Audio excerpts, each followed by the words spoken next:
Montreal, winter 1969. Snow fell softly on a city dreaming in French and English, its skyline dotted with cranes, its streets alive with ambition.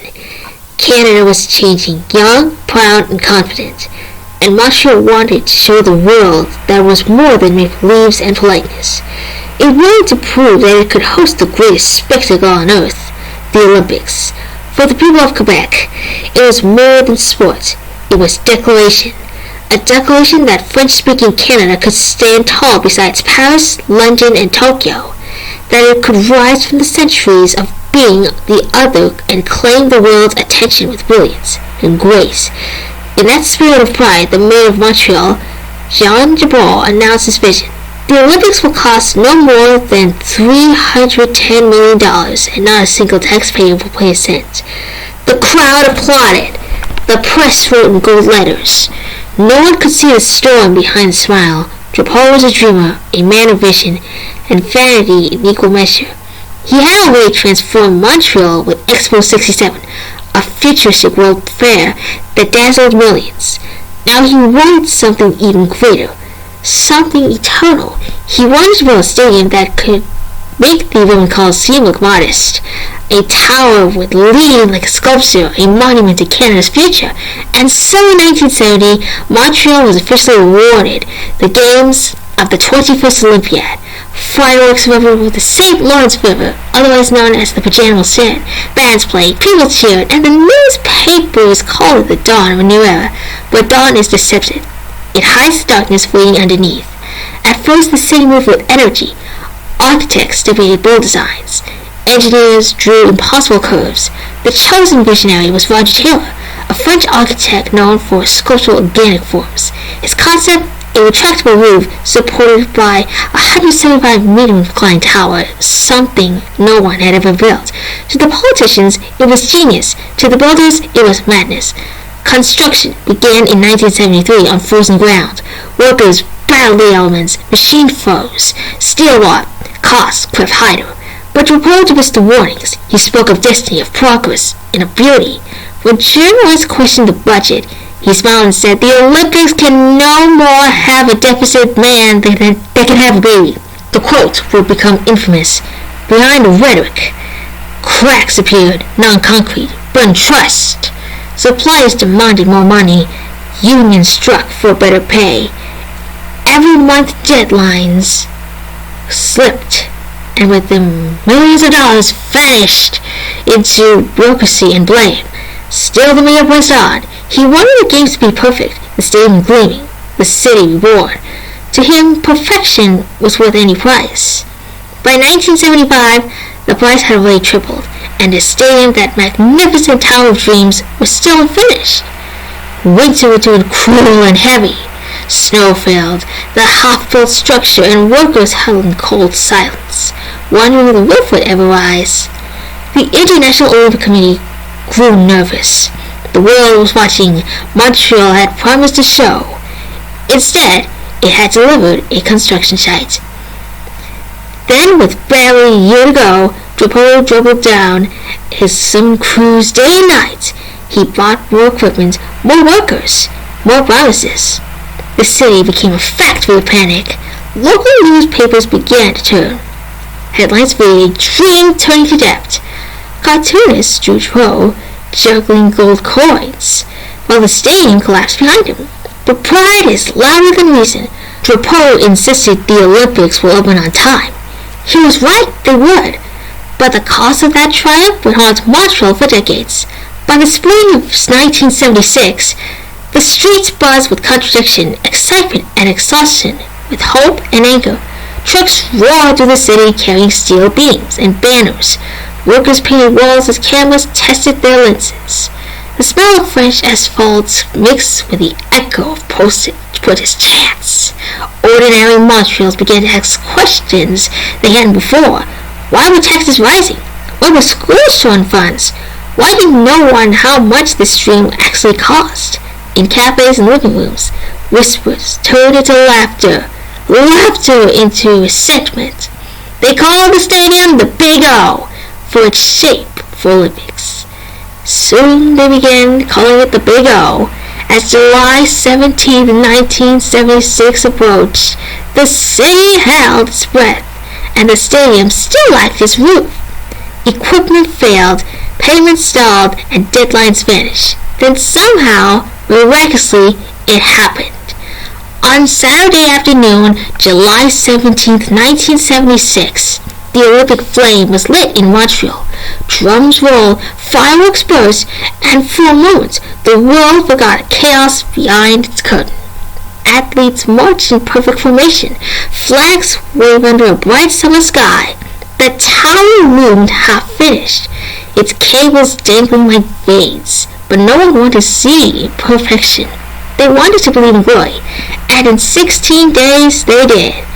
Inside the stadium, cheers drowned out the whispers of death. Spectators stood in awe as a 14-year-old Romanian gymnast, Nadia Comaneci, achieved the first perfect 10 in Olympic history. Her name echoed through Montreal like a prayer, proof that something beautiful could still rise from the chaos. Yet even as the crowds roared, accountants worked late in dark offices, staring at numbers that no longer made sense. Every event, every medal, every moment of wonder was paid for with borrowed money. By the time the flame was extinguished, Montreal owed more than any city in Olympic history. The dream had come true and looked a bill no one could pay. That was only the beginning. And it's not only the beginning of the new year. This month, we celebrate the 250th birthday of the French operatic composer by the name of François-Eugène Boieldieu. He specialized in the form of opera comique, and in Paris his operas were among the best known and most performed of his day. His felicitous melodic sense led his contemporaries to dub him the French Mozart. And in the summer of 1796, Blanche moved to Paris, where he wrote several well-received operas over the next few years, including his first great success, The Caliph de Baghdad. It welcomed the new century. Blanche's Caliph Overture is featured at the beginning of my early Broadway musical comedy, Animaniacs Super Singing Circus. And as of now, the 2025 Broadway revival of the 1977 Broadway musical, Animaniacs Super Singing Circus Girl, is currently running at the Nederlander Theatre, the same theater the original Broadway production opened. And I'm going to play my second favorite.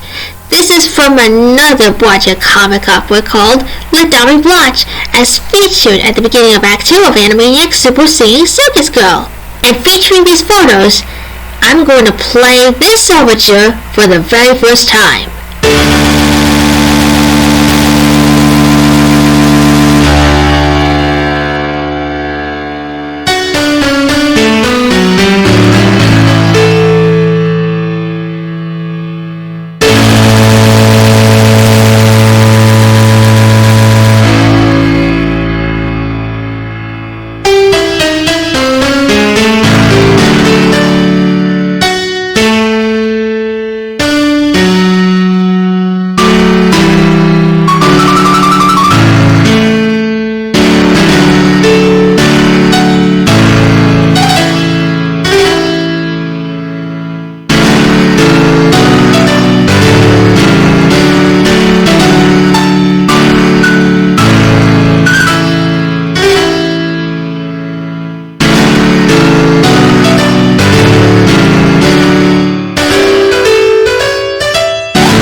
That's really well done. I played my piano solo arrangement of Les Dames Blanche Overture as featured at the beginning of Act 2 of Animaniacs Super Singing Circus Girl.